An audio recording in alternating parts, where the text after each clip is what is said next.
ओम नारायण नारायण नारायण नारायण। तो दोस्तों, गुजरात आने के बाद में सबसे पहले मैंने बेल बॉटम को ही देखा था, पर सबसे आखिर में मैं उसका ही रिव्यू कर रहा हूँ। हालांकि मैंने एक क्विक रिव्यू अपलोड किया था फिल्म देखने के तुरंत बाद थिएटर से बाहर आने के बाद में, पर उस क्विक रिव्यू में मैंने फिल्म के बारे में कुछ ज़्यादा बात नहीं की थी। मुश्किल से 30 से 40 सेकंड ही मैंने बेल बॉटम के बारे में बात की थी। चलिए, अभी पूरा डिटेल में हम इस फिल्म के बारे में बात करने वाले हैं। फिल्म के डायरेक्टर है रंजीत एम तिवारी, इसकी कहानी लिखी है असीम अरोरा और परवेश शेख ने। इसके प्रोड्यूसर है वाशु भगनानी, जैकी भगनानी, उनकी बहन दीपशिका देशमुख, निखिल आडवाणी आदि आदि। फिल्म में मुख्य भूमिका में है अक्षय कुमार, वानी कपूर, हुमा कुरैशी, लारा दत्ता, आदिल हुसैन आदि आदि।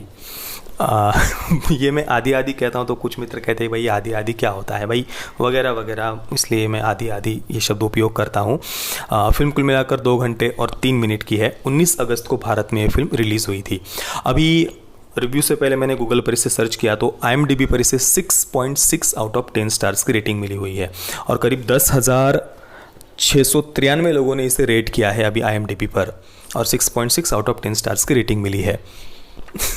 देखिए, मैं इस फिल्म को रेटिंग गलत इस रेटिंग को मैं गलत तो नहीं कहूँगा, पर चेहरे की अगर आप रेटिंग देखेंगे, मैंने चेहरे के रिव्यू में कल ही आपको बताया था 7.3 आउट ऑफ 10 स्टार्स की रेटिंग मिली हुई है चेहरे को, और लगभग इतने ही लोगों ने 10,724 लोगों ने चेहरे को रेट किया हुआ है।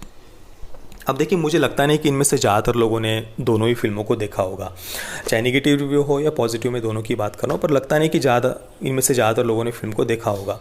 पर आप रेटिंग देखिए, चेहरे जैसी फिल्म जो बहुत ही ज़्यादा डिसअपॉइंटिंग है उसे 7.3 आउट ऑफ 10 स्टार्स की रेटिंग, और बेल बॉटम को इतनी कम, जो भी है अब आपके सामने है, मैंने आपको बस बताया IMDb पर इसकी अभी रेटिंग क्या है।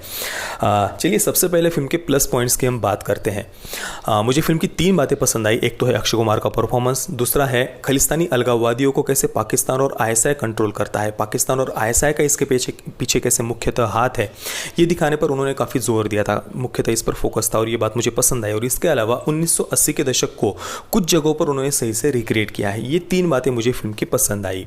अब फिल्म के माइनस पॉइंट्स की हम बात करते हैं। अब देखिए, मैंने 1980 के दशक को कुछ जगहों पर ही अच्छे से रिक्रिएट किया है, ऐसा इसलिए कहा क्योंकि सब जगहों पर अच्छे से रिक्रिएट नहीं किया है। विशेषतः खास तौर पर फिल्म के फर्स्ट हाफ में, जहां वो फैमिली ड्रामा वाला जो पार्ट था, या वानी कपूर के साथ जो सॉन्ग्स दिखाए गए हैं, वहाँ पर हमें लगता ही नहीं कि भाई हम कोई 1980 के दशक पर आधारित फिल्म देख रहे हैं। ख़ास तौर पर वानी कपूर के साथ जो सॉन्ग्स थे या वानी कपूर के जो कॉस्ट्यूम्स वगैरह जैसे दिखाए गए हैं, वो 1980 के दशक के कहीं से भी नहीं लग रहे थे। और 1980 के दशक के समय की जो मासूमियत चेहरे पर दिखनी चाहिए, वो वानी कपूर का कैरेक्टर उस पर सूट नहीं कर रहा था। कुल मिलाकर मुझे कास्टिंग सही नहीं लगी। तो ये तो हो गया फिल्म का एक माइनस पॉइंट। इसके अलावा दूसरी जो बात मुझे फिल्म की पसंद नहीं आई वो है फैमिली ड्रामा। फिल्म के फर्स्ट हाफ में अक्षय कुमार का जो पात्र है बेल बॉटम, उनके और उनके माँ के बीच का जो रिश्ता है, या वानी कपूर के साथ उनका जो रिश्ता है, वो पता नहीं, हम उसके साथ में कनेक्ट ही नहीं हो पाते, जुड़ ही नहीं पाते। अक्षय कुमार और उनके माँ के बीच का जो रिश्ता उन्होंने जिस प्रकार से दिखाया है, उसे सही से वो डेवलप नहीं कर पाए हैं। काफ़ी इमोशनल करने का उन्होंने प्रयास अवश्य किया है, पर ना वहाँ पर हम वो सीन, हम वो उनके बीच का जो रिश्ता जिस प्रकार से दिखाया है, वो हमें इमोशनल नहीं कर पाता है। और मैंने देखा है, देखिए, हाल ही में जो बॉलीवुड की फिल्में पिछले कुछ वर्षों में जिस प्रकार से आई है, फैमिली ड्रामा को बॉलीवुड के फिल्म मेकर सही से नहीं दिखा पाते। मतलब एक आम भारतीय उनके साथ में कनेक्ट नहीं हो पाता है।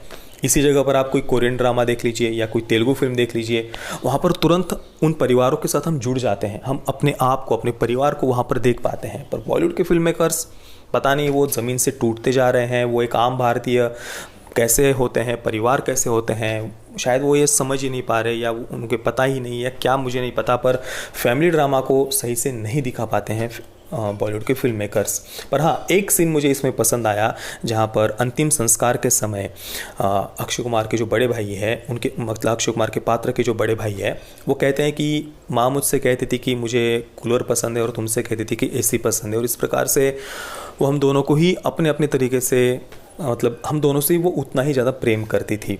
और वो एक सीन, वो एक डायलॉग मुझे पसंद आया। पर ओवरऑल फैमिली ड्रामा जो फिल्म के शुरुआत में आता है, वहाँ पर ऐसा लगता है जैसे फिल्म एकदम से रुक गई हो, वो देखने की इच्छा ही नहीं होती। हालांकि और बहुत बढ़िया तरीके से उसे दिखाया जा सकता था। इसके अलावा फिल्म देखते समय ऐसे लग रहा था जैसे इस फिल्म के जो डायरेक्टर है या इस फिल्म के जो मेकर्स है, वो इस फिल्म को पूरा करने की उन्हें बहुत जल्दी थी। मतलब कैरेक्टर्स को डेवलप होने के लिए, सिचुएशंस को सही से डेवलप करने के लिए जो एक समय देना चाहिए था, वो समय उन्होंने नहीं दिया है।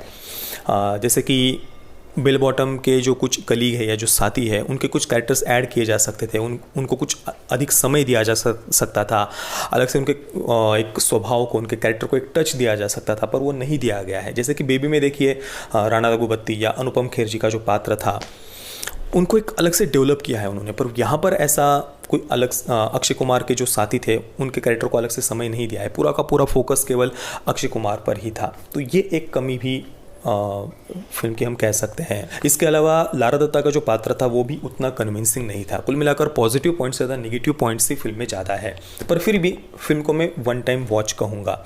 अब देखिए जो मैंने आपको वीडियो की शुरुआत में बताया, जो खालिस्तानी अलगाववादी है उन्हें पाकिस्तान और आईएसआई कैसे कंट्रोल करता है, ये दिखाने पर फिल्म का ज़्यादा जोर था, फोकस था, और ये बात मुझे पसंद भी आई। पर केवल पाकिस्तान और आईएसआई ही नहीं, हमारे देश की भी कई सारी ऐसे, क्या कहें उनको, टुकड़े टुकड़े गैंग कहिए, अर्बन नक्सल्स कहिए, तथाकथित बुद्धिजीवी कहिए, कुछ कम्युनिस्ट कहिए, उनका भी जो अलग अलग अलगाववादी संगठन है, अलगाववादी ताकत है अलग अलग भारत के अंदर की, उनको बढ़ावा देने में इनका भी उतना ही हाथ रहा है। एक तरफ तो ये राष्ट्रवादी विचारधारा का विरोध करते हैं, राष्ट्रवादी विचारधारा को फांसीवादी विचारधारा कहते हैं, और दूसरी तरफ लोगों के मन में एक असंतोष निर्माण करके अराजकता की स्थिति उत्पन्न करने का प्रयास ऐसी देश के अंदर की कुछ जो ताकतें हैं वो हमेशा से ही करती आई है, पर वो इसमें कभी भी सफल नहीं हुए हैं और ना ही आगे कभी वे सफल होंगे। इसके अलावा बेल बॉटम के बिल्कुल जो आखिरी वाला सीन था जहाँ पर तूफान आता है, उसे और थोड़ा सा रियलिस्टिक वे में दिखाया जा सकता था। कुल मिलाकर पूरे वीडियो का सारांश अगर मैं आपको बताऊं तो फिल्म हमें कुछ बहुत ज़्यादा डिसअपॉइंट तो नहीं करती है। एक बार अक्षय कुमार के लिए आप इस फिल्म को देखना चाहते हैं तो बिल्कुल देख सकते हैं। मैं बेल बॉटम को दूंगा 6.5 out of 10 stars. Parental guidance की बात करें तो फिल्म में कोई सेक्स नहीं है, न्यूडिटी नहीं है। अक्षय कुमार और वानी कपूर के बीच में एक रोमांटिक सीन है, सॉन्ग है रोमांटिक, साथ में इसके अलावा थोड़े बहुत एक्शन सीक्वेंसेस है। यूएस सर्टिफिकेट फिल्म को मिला हुआ है, तो अगर आप परिवार के साथ में देखना चाहते हैं तो देख सकते हैं। बाकी आपने अगर फिल्म को देखा है तो आपका एक्सपीरियंस कैसा रहा मुझे आप नीचे कमेंट में अवश्य बताइए। ये वीडियो देखने के लिए आप सभी का बहुत बहुत धन्यवाद। जय श्री राम, वंदे मातरम।